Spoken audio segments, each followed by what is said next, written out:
Hello ladies, నమస్తే అందరికీ. నా హెయిర్ ఇలా ఉండే కదా, ఆ తర్వాత ఇలా మారింది. అసలు ఇలా మారింది ఎలా, మీకు కూడా కావాలనుకుంటున్నారా? స్టెప్ బై స్టెప్ ఎలా చేయాలో మీకు చూపిస్తాను. చూపించే ముందు నా హెయిర్ ఎంత డ్రై ఉండే, ఇంకొకటి స్వీటెన్స్ ఎంత ఉండే అనేది నేను చూపిస్తాను. సో ఈ విధంగా ఉండే. సో నేను ఇక్కడ ఐరనింగ్ ఫస్ట్ హీట్ చేసుకుంటున్నాను.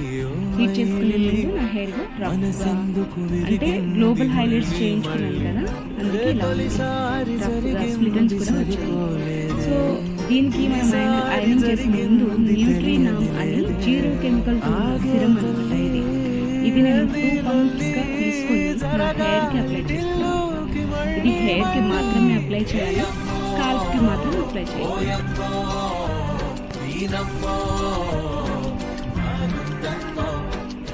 తర్వాత మనం చిక్కు తీస్తే అస్సలు చిక్కు అనేది ఉండదు, అంత ఈజీగా స్మూత్గా కోమ్ చేసేస్తాం.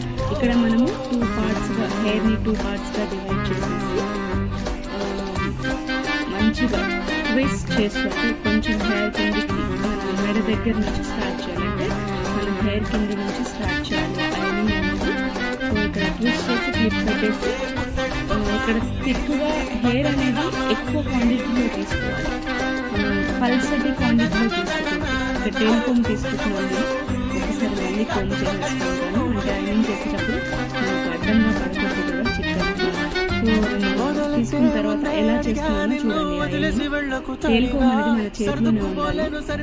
ఇలా ఐరనింగ్ చేస్తూ టేల్ కోమ్ని మధ్యలో పెట్టాలి. మనం చెయ్యి పెట్టినామంటే ఇక్కడ చెయ్యి కాలుతుంది, కాబట్టి టేల్ కోమ్ని ఇలా చేయాలి. ఎక్కడ కూడా ఐరనింగ్ మిషన్ అనేది హోల్డ్ చేయకూడదు, స్లోగా ముందుకెళ్ళిపోవాలి. స్లోగా అంటే నా హెయిర్ చాలా మందంగా ఉంది కాబట్టి నేను స్లోగా చేస్తున్నాను. చాలా మందికి హెయిర్ మందంగా ఉండదు, పలసగా ఉంటుంది కాబట్టి వాళ్ళు స్పీడ్గా స్ట్రోక్స్ అనేది స్పీడ్గా ఇచ్చేయాలి. సో ఐరనింగ్ చేసిన తర్వాత నా హెయిర్ లుక్ ఇలా వచ్చింది. మీరు ఎక్స్పెక్టేషన్ పెట్టుకున్నంత స్మూత్గా అయితే రాదు, ఎందుకంటే నా హెయిర్ చాలా థిక్ అండ్ చాలా వాల్యూమ్ ఉంటుంది. స్టెప్ బై స్టెప్ నేను ఇలా చేస్తున్నాను. సో ఎప్పుడైనా సరే ముందుకు తీసుకొని హెయిర్ ఐరనింగ్ చేసి ఏదైతే ఐరనింగ్ అయిందో ఆ హెయిర్ని వెనకాల వేసేయాలి, మళ్ళీ సేమ్ అలాగే తీసుకోవాలి అనమాట. అలా 2 సైడ్స్ మనం ఈ విధంగానే సేమ్ చేసేసేయాలి. సేమ్ ఈ విధంగా చేసిన తర్వాత స్ట్రైట్నింగ్ లుక్ అనేది ఇలా వస్తుంది. ఆ లుక్ చూపించే మళ్ళీ నేను సిరం అప్లై చేస్తాను. సేమ్ సిరం అంటే సిరం అనేది నేను చేంజ్ చేయలేదు, అప్పుడు మన హెయిర్ ఎక్కువ డ్యామేజ్ అవ్వకుండా చూసుకుంటాను. ఇక్కడ నేను సెకండ్ సెక్షన్ పెట్టేసాను. మొదలు పెట్టేసి చేసిన తర్వాత ఇది. సో నాకు ఇక్కడ లేయర్స్ కట్స్ అనేవి ఉందన్నమాట, అది ఎక్కువ కనబడదు కాబట్టి నేను ఇక్కడ కర్ల్స్ ఇచ్చుకుంటున్నాను. ఆ కర్ల్స్ ఎప్పుడైతే ఇచ్చుకుంటామో అప్పుడు హెయిర్ లేయర్స్ అనేది బయటకు పడుతుంది అనమాట, బయటకు కనిపిస్తుంది, చాలా బాగుంటుంది. సో కర్ల్స్ కూడా ఎలా చేసుకోవాలనేది నేను చూపిస్తాను మీకు ఇప్పుడు.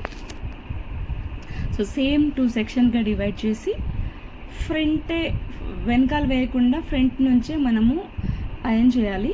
ఇదిగో ఈ విధంగా, అంటే హెయిర్ ఫుల్ పై నుంచి కాకుండా మిడిల్ హెయిర్ నుంచి మనము లోపలికి ఇన్నర్ ట్విస్ట్ అంటారు అనమాట. ఇది స్ట్రైట్నింగ్ మిషన్తోనే చేస్తున్నా చూడండి. ఇక్కడ నేను కర్లర్ అనేది యూజ్ చేయట్లేదు, కర్లర్ మిషన్ అనేది యూజ్ చేయట్లేదు, స్ట్రైట్నింగ్ మిషన్తోనే ఇన్సైడ్ నేను కర్ల్స్ చేస్తున్నాను. సో ఎంత అద్భుతంగా వస్తుందంటే అంత అద్భుతంగా వస్తుంది. ఇలాంటి మంచి మీరు ఇంట్లోనే చేసుకోవాలా, ఇలాంటి ఎక్స్పెరిమెంట్ చేయాలా వద్దా అనేది నేను మంచి గైడెన్స్ ఇస్తూ మీకు చాలా మంచి వీడియోస్ ఇలా పోస్ట్ చేస్తుంటాను. కాబట్టి నా ఛానల్ని లైక్ చేయండి, షేర్ చేయండి. ఇంకేదన్నా మీరు కోరుకుంటున్నారా, ఇంకేదైనా హెయిర్ పట్ల ఏదైనా డౌట్ ఉన్నా కూడా నాకు కింద కామెంట్